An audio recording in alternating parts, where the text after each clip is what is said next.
I'm Ari Redboard, and this is TRM Talks. I am Global Head of Policy at TRM Labs. At TRM, we provide blockchain intelligence software to support law enforcement investigations and to help financial institutions and cryptocurrency businesses mitigate financial crime risk within the emerging digital asset economy. Prior to joining TRM, I spent 15 years in the U.S. federal government, first as a prosecutor at the Department of Justice, and then as a Treasury Department official, where I worked to safeguard the financial system against terrorist financiers, weapons of mass destruction proliferators, drug kingpins, and other rogue actors. On TRM Talks, I sit down with business leaders, policymakers, investigators, and friends from across the crypto ecosystem who are working to build a safer financial system. On today's TRM Talks, I sit down with ComplyAdvantage CEO Vatsa Narasimha. But first, inside the lab, where I share data-driven insights from our blockchain intelligence team. On today's Inside the Lab, we're analyzing what a 30-year sentence tells us about crypto-enabled drug markets. The operator of Incognito Market received a 30-year sentence for running a global darknet drug marketplace that relied on cryptocurrency for settlement. Marketplace models like Incognito are financially structured. They typically use escrow systems where buyer funds are held until transaction confirmation, with the platform collecting a fee. That creates repeatable inflows and predictable payout schedules. Over time, those transaction flows create consistent financial signatures. Investigators can identify escrow wallet clusters, vendor disbursement patterns, and fee consolidation addresses. When analyzed longitudinally, these patterns reveal operational control and revenue structure. How do you like that? Longitudinally. This is the broader point. Crypto does not eliminate evidence. It creates a durable financial ledger. When marketplaces operate at scale, they produce revenue trails that can be reconstructed and tied to individuals. 30-year sentence reflects the seriousness of the underlying conduct, but it also reflects confidence in the financial evidence underpinning the case. For a much deeper dive on Incognito and other marketplaces, check out TRM's blog at trmlabs.com. And now, Vatsa Narasimha. Vatsa, thank you so much for joining TRM Talks. Thank you, Ari. I really think for years when I've looked around the space at who's really building the most significant and important sort of compliance solutions, ComplyAdvantage has come up in so many of those conversations. I'm excited to partner with you and the team there at TRM. But before we get into sort of all the nuts and bolts there, would love to hear about your journey to CEO of really one of the most important compliance companies in the space. Where do I start?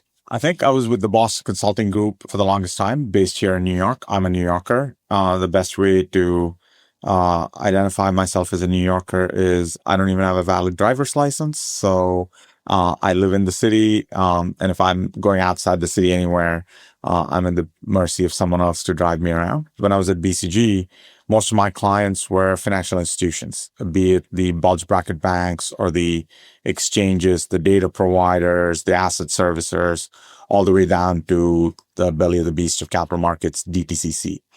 And along that journey, I ended up having a client, which was my only venture-backed client, and that was Oanda.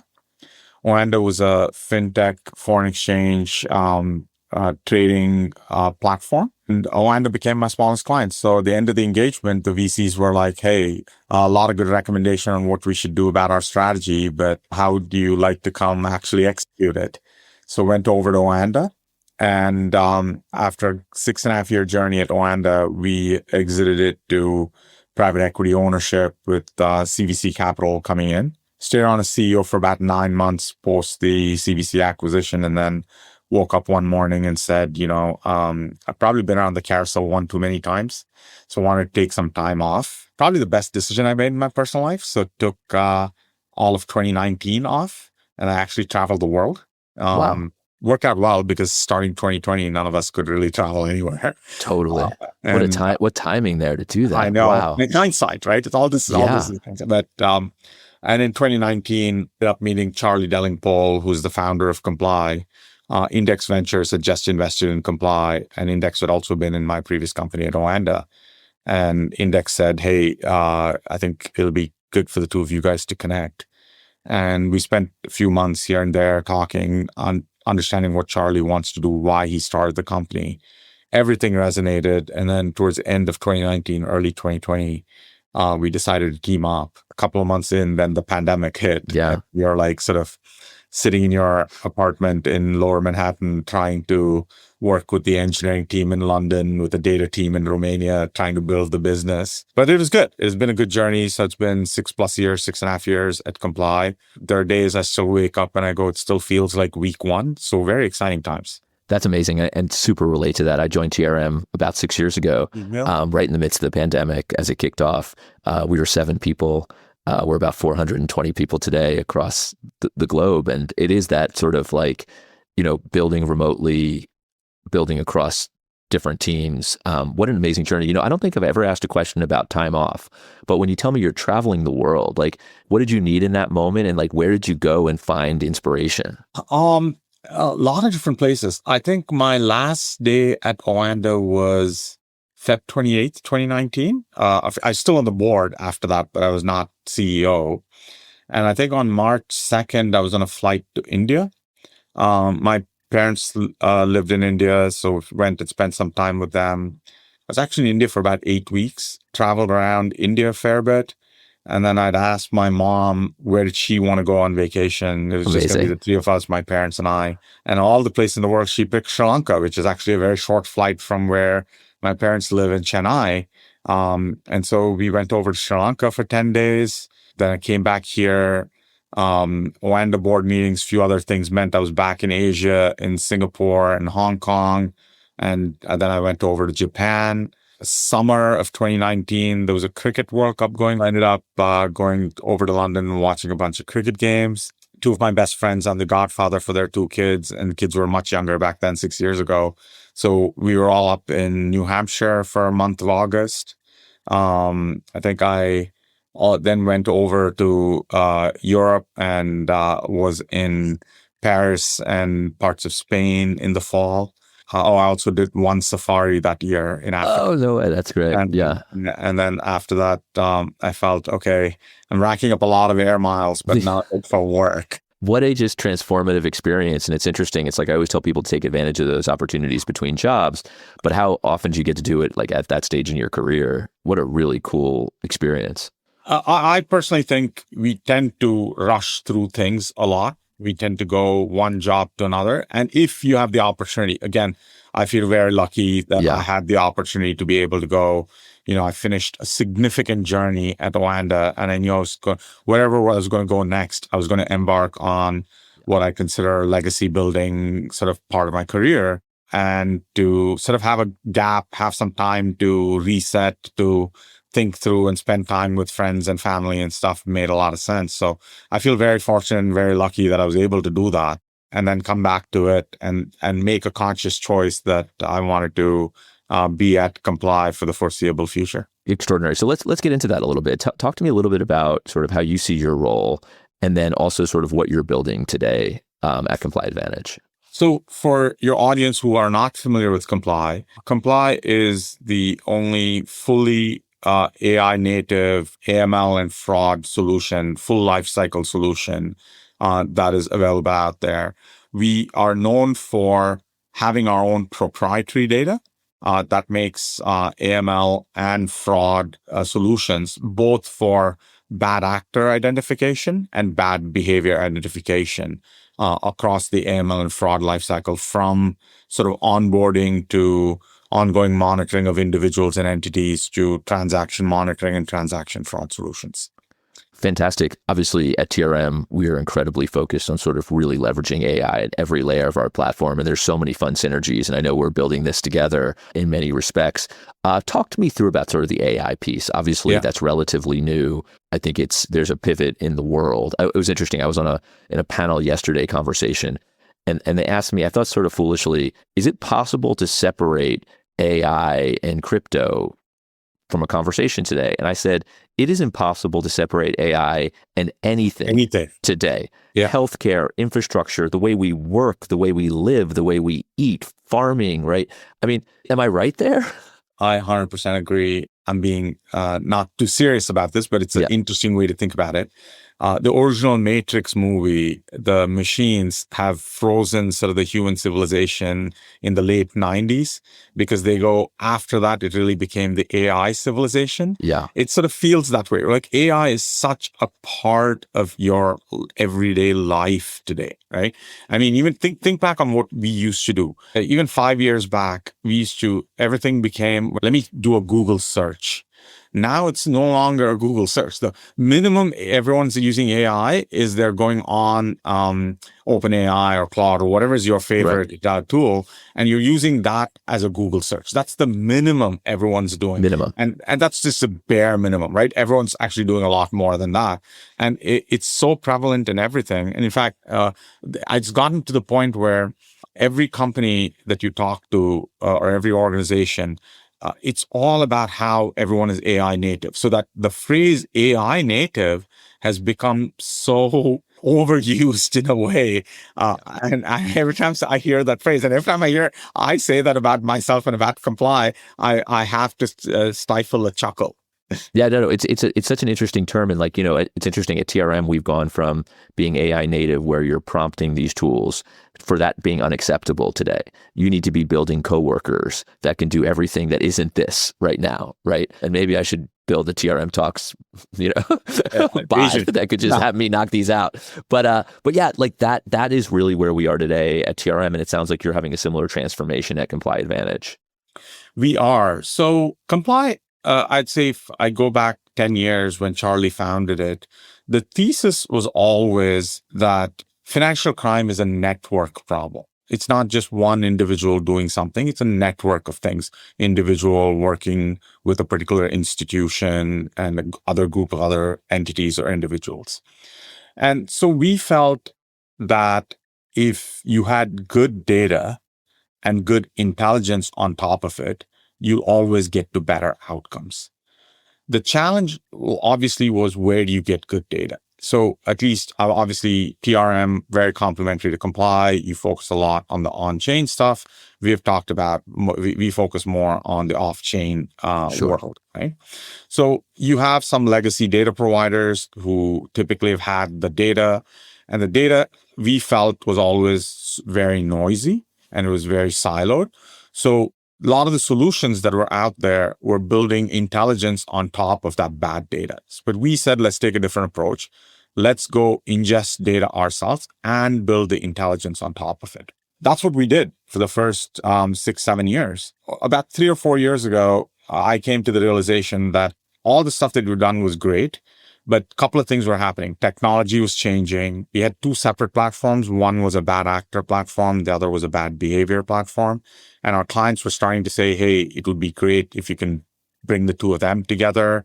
And you're also thinking about the next phase of the company growth and type of clients. So you want scale. So we went and built a brand new platform. So everything we have today, and we launched it late last year, it's called our Mesh platform. Every line of code has been written since 2023.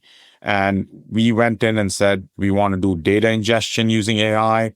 Our data gets resolved and configured and cleaned and made proprietary in a knowledge graph. That's the belly of the beast. In November, December last year, we released our first AI remediation agent, which can be either a co-pilot to an L1 analyst, or it can actually help fully remediate a case. And now we have a suite of agents. We have a couple of agents for our screening and ongoing monitoring app. And we've also launched our first agent for our transaction monitoring solution. So it's that piece of how do you get agents to sort of help resolve the decisions. And then it's up to our clients. We're not in the business of saying how much risk you should take. That's our client's business. But it's our job to provide them with the right tools and the best insights that helps them make their job easier. This is awesome. I think you answered this in large part, but I would want to ask you, like, we have a pretty robust group of compliance professionals who are listeners of TRM Talks. What should they know about Mesh today? How you're thinking, as they think about leveraging tools?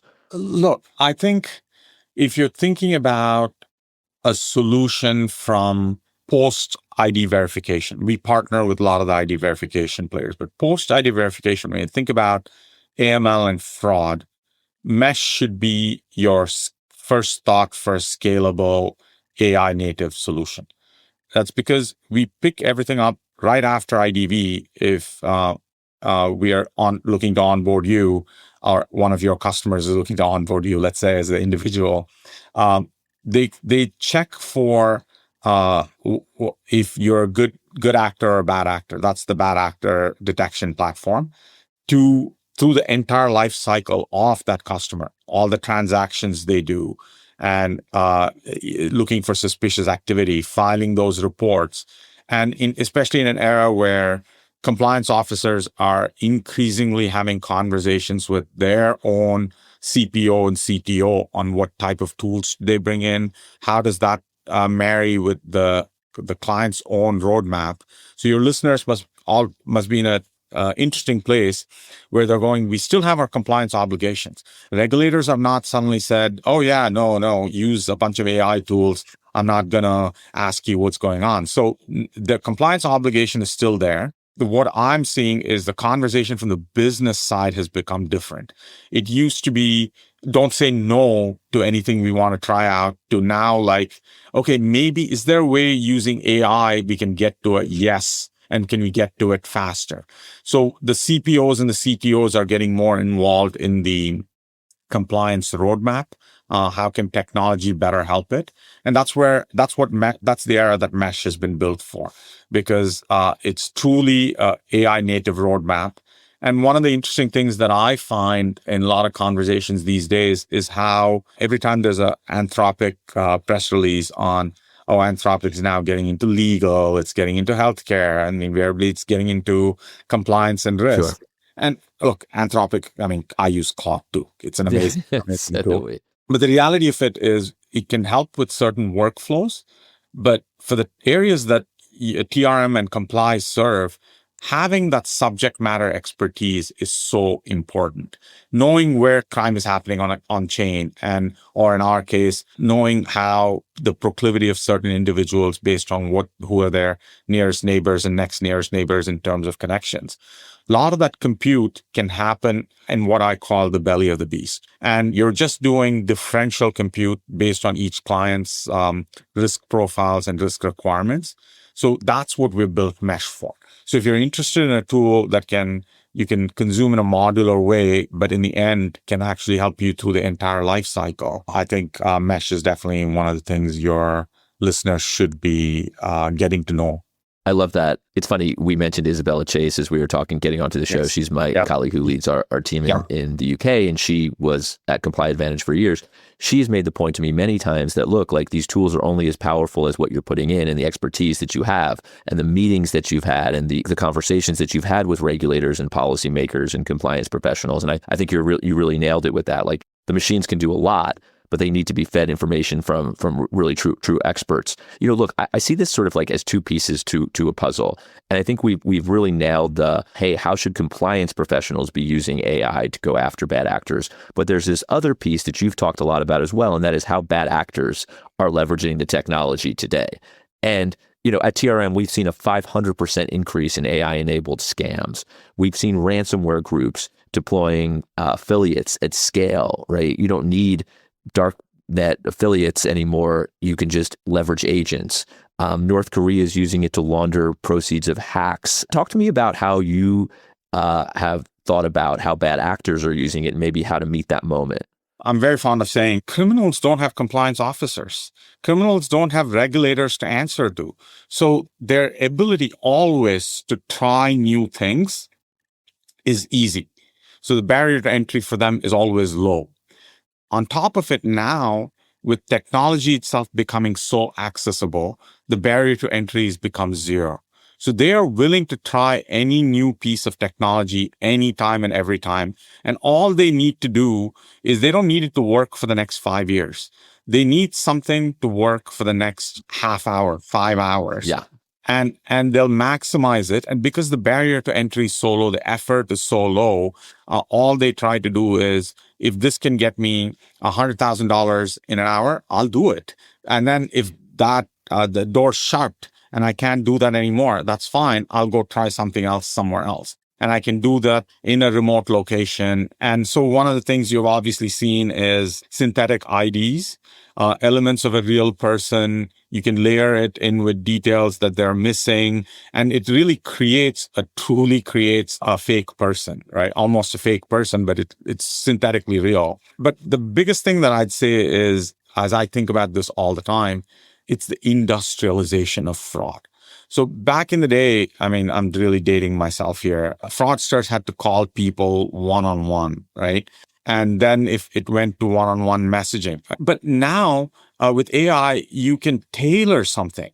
So the other day, one of my employees in London, his brother got a very, very specific message, which tailored in things like, oh, you're doing this in your job. This is where you're working. This is the type of stuff. So tailoring and targeting, and you can do that for so many people. So it looks like a very personal approach.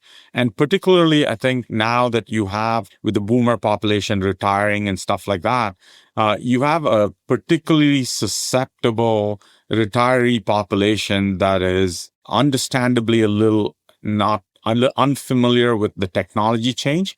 So their retirement and post-retirement years are coinciding with sort of a hockey stick shift in technology. Yeah. And that is where in some of those things, I find that to be the most vulnerable population.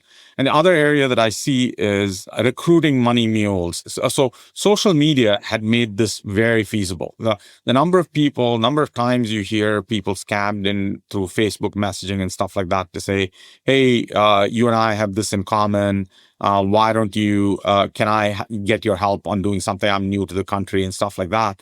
Now you're starting to see that again happen at such rapid scale. It's that industrialization of fraud. So everything they used to do, that criminals used to do, they can now do it using AI. They can do it better.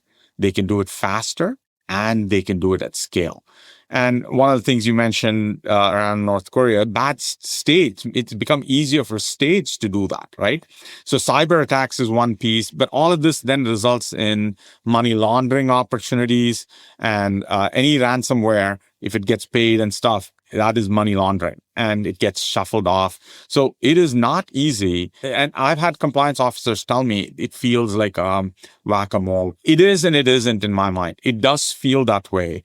But the part I think all of us have to, who are financial crime fighters, as I call ourselves, is where we need to be serious about is let's use the technology, but let's also use the human intelligence on top of it, because AI still is not perfect, and it's still going to hallucinate on a few things, but let's use human judgment. Let's use the AI to do a lot of the things that used to consume so much of our time before. And let's focus the human time and energy on that 10%, the 5% where typically they're the high risk, typically where the edge cases, because compliance is really about the edge case. It's not about the middle of the fairway type stuff. Yeah. So that's where I think humans can spend their time. And that's where, yes, it might feel like whack-a-mole, but that's also where the excitement is, because you're the cutting edge of the problem solving. Totally. When I was a prosecutor, I used to describe this. People would say, oh, it's just whack-a-mole. I'm like, yeah, but you got to whack some moles sometimes. And when you whack a mole, you add friction to the laundering process. You make it more difficult. You cut off certain money laundering. And then you think about end-to-end message. You know, when I was a prosecutor, the only people who used end-to-end encrypted messaging apps were prosecutors, agents, and terrorists. Now we use them to organize my kids' basketball games with the other parents. Who's going to bring the oranges, today? So it's like bad actors are always early adopters of transformative technology, and we're seeing this with AI today. Is that your take? It totally is. You see this every single place, right? Like I was in Singapore. We have an office there, and I was there probably a couple of months back. And when I go over there, I usually spend the whole week. And one of the things we have helped some of our clients with this, but Singapore obviously has a lot of immigrant population to do some of the work. The number of friends of mine in Singapore and employees of mine who talked about how their helpers who have come in, particularly from the other ASEAN countries like Philippines and stuff, how they get suckered into giving up their account details to a friend who they became friends with them on Facebook or something. And it's again, no name, they have no way of tracking who this person is. And suddenly before they know it, their brand new account, which has been created with the help of the host family, is suddenly taken over for laundering purposes. And before you know it, there's a ton of money coming in and going out. And suddenly you're finding yourself talking to the police in Singapore, trying to track this. And things get shut down pretty quickly. But the pace at which it's also happening, that as soon as someone opens an account, and if you're not familiar with saying no to some of these things, I think if you go back 5-6 years, you used to be able to probably have 3 months before someone opened an account and some bad actor approached them. Now I think it's probably 3 days to 3 hours. That's the window where people are approaching them. And this is again because criminals have the thing, and they know it's no longer you really have to be on the dark web to find information. You're actually able to put things together with just what's available in public profiles. Building on that a little bit, I think one thing that we can also do better right now than ever before using this technology is share information. Talk me through a little bit about how you're thinking about sort of information sharing in this new age. So if you think about sort of credit card networks, right? Like even back in the days, companies were very averse to sharing why someone has a credit card or who has a credit card. But one of the things the credit card networks realized very early on is the thing that you should share is a particular point of sale, bodega down the street, if that has a higher incidence of fraud, higher incidence of card takeover and things like that. So that's how we think about it, right? In a way, we go, it's okay to share what are the weak points of the network. It's not obviously okay to share decisions that individual companies are making on risk and things like that. So what our architecture allows us to do, and obviously there's still a significant amount of debate, and regulators and governments are thinking about how should we even be thinking about data sharing and federated learning. But there's lots to be learned. And so we have architected our system around that knowledge graph, which constantly gets enriched based on what we're finding from the system and from the network. So across the, call it billions of transactions that we see, anything that we can do from a shared learning perspective, we take that to reinforce the graph and make our data better. And I think there are ways this could play out in the future. There could be public-private partnerships where the government says this type of data, these type of risks can be shared. And at the same time, there could be private-private partnerships where groups of companies that are in the same sector, they could be in the property management space, let's just say, and they could come across and say, working with folks like TRM or Comply, they could say, hey, share these types of data across each other. We are okay with that. And we're not going to wait for government to approve that. These are data points that'll help us make our network better. And so the intent is always about thinking about financial crime as a network problem. And the network's only as strongest as its weakest link. So how do you constantly fortify the weakest link? I think that's been the mentality that we use and the approach that we use, particularly as we have built mesh and the knowledge graph in the belly of the beast. More and more I'm hearing about even governments looking to the private sector to share information amongst themselves, right? This idea of private-to-private partnerships, I feel like are even more in vogue, or at least part of the conversation right now, maybe because it's a little easier, than necessarily some of the public to private, which I think has always been a challenge. My last question I usually start with sort of like, when you're not being a crime fighter out there, what do you do? But I feel like you've already dropped that you traveled for cricket. Before we jumped on here, we were talking, you're a huge Tottenham fan. You dropped the Knicks. So you're a big sports guy. I love sports. We talk a lot of sports on the show. What is your favorite team out there in the world? Is it Tottenham in terms of like sport team? That's your passion? So, being a person of Indian origin, I was born and I grew up in India. It has to be the Indian cricket team to start. Amazing. Okay. And then it's Tottenham. I think being a Tottenham fan is, I'd say, a lifelong journey of expectation and pain. So we start out expecting this season is ours. And then every 20 years or so, I think we get close to winning something. And then that gives us hope for the next 20 years. Not unlike Knicks fan, I think. But then most recently, I know most recently I've taken up diving. So I've become dive certified in the last year. So I'm looking for more dive spots around the world. So that is so cool. Coolest place you've dived? A couple of weeks back, I was down in the Dutch Caribbean in an island called Bonaire, and diving there is so much fun. You just get your equipment ready and you walk off the shore and you do shore dives. So you don't have to be on a boat or anything. You can just walk in, wade into the water, swim for a bit, and then dive. Oh, that is so cool. What are you seeing? I mean, I'm still early in my diving, so I'm just happy to see anything. But this trip, I saw a Caribbean reef shark. Saw a bunch of turtles. There's a large fish down there called the tarpon.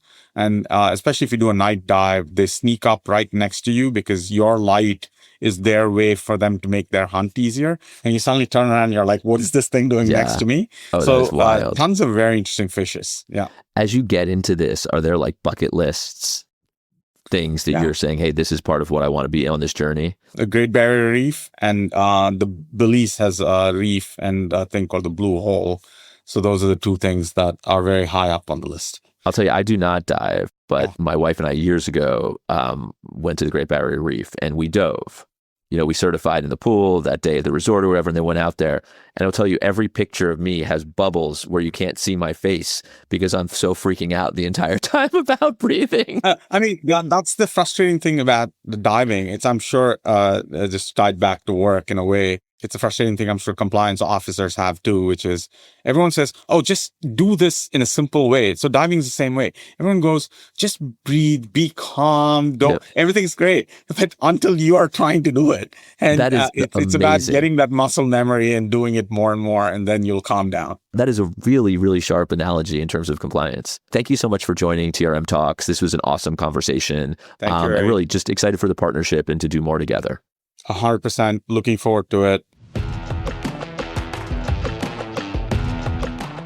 That was a great conversation on so many levels. I know we have a really cool group of listeners in the compliance space, CCOs, financial crime leads, really folks deep into this space. And it's fun to have a nuts and bolts conversation around tools. Oftentimes we'll talk to CCOs about, hey, how are you putting together that compliance team? What tools are you using?